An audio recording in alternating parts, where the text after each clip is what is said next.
Steve Heyman here to launch Solar Superheroes. I'm just here to share our experience. I'm just a solar enthusiast, and we aren't affiliated with anybody in the solar industry. We're not installers, we're just homeowners, and we want to share our experience. So if you've been interested in solar or you're thinking about solar storage, we're here to share our experience and our story.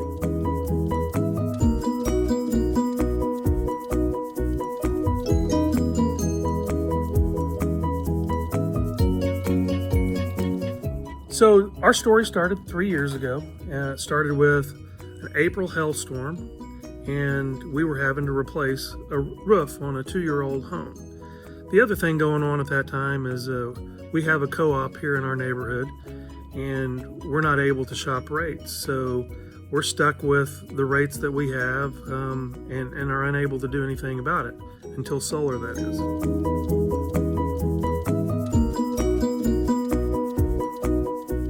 Now, for me, solar is an investment. So if you were to think about it today, if you could lock gas prices from January of 2020 and wouldn't have to be paying these current August 2021 gas rates, wouldn't you do it?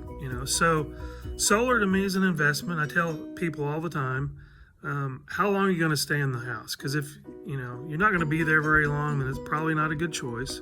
But if you're going to be there for a long period of time and you could lock your rates for, say, the next 20 or 30 years, why wouldn't you do it? So the next scary thing in our solar story was, how do you trust these companies? There's a lot of fly-by-night solar companies out there, but there's some really good ones out there too. I can tell you that from experience. The best thing you can do is research and look at reviews, talk to some people, find out from other people that have gone solar and find out who they used and get several bids. I always get at least 3 or 4 bids. I think I got 5, and 2 of them I can tell you, I could tell right off the bat these guys weren't trustworthy, and I had 3 really good solid bids at the end of the day, and there are great companies out there, and you can find them. So early on, we decided that we wanted high efficient panels. So that was a part of my requirements when I was looking for a solar installer, is what kind of panels that they offered. And again, high efficiency panels, something that's going to last a long time and is rated to produce at least 90% of what it does today in 20 years or more. So we went that route. There's some great companies out there. We went with LG panels, so we had originally 25 LG panels. I've recently added 10 Aptos high efficient panels. So we have a system now that's about 12.5 kilowatts in power. And again, there's some great companies out there. Aptos, Silfab, LG. You're going to find many options out there, but that's what we went with, was the high efficiency panels versus some cheap panels that aren't guaranteed to last.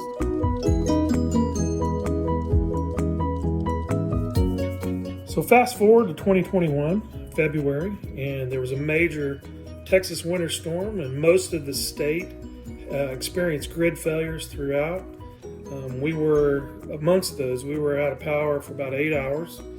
Even though we had solar power, a lot of our friends and family assumed we would be fine, but unless you have battery storage, when the grid goes down due to safety reasons, you lose power as well. So we finally decided it's time to start investing and looking at battery storage.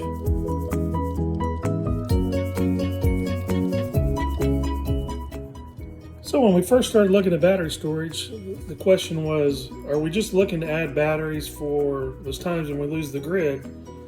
Or would we like to utilize batteries for our off-peak times and enjoy the battery, year-round, and utilize that power that we're saving? So that led us to some investigation and led us to a company called Storz Power, and the results have been amazing. We're extremely happy with the system that we've got designed and that's producing today, and we'll go into more depth in future videos.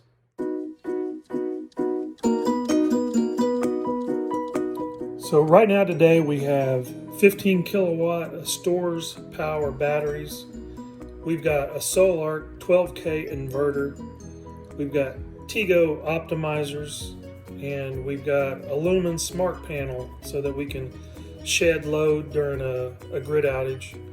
And that system, with the additional 10 panels that we added, we're producing on a great day, 60 to 65 kilowatts of power, with an additional 10 kilowatts of power that we're using for battery overnight. In the near future, we're going to add a fourth battery, so we'll use about 15 kilowatts with 5 kilowatts there in reserve for outages.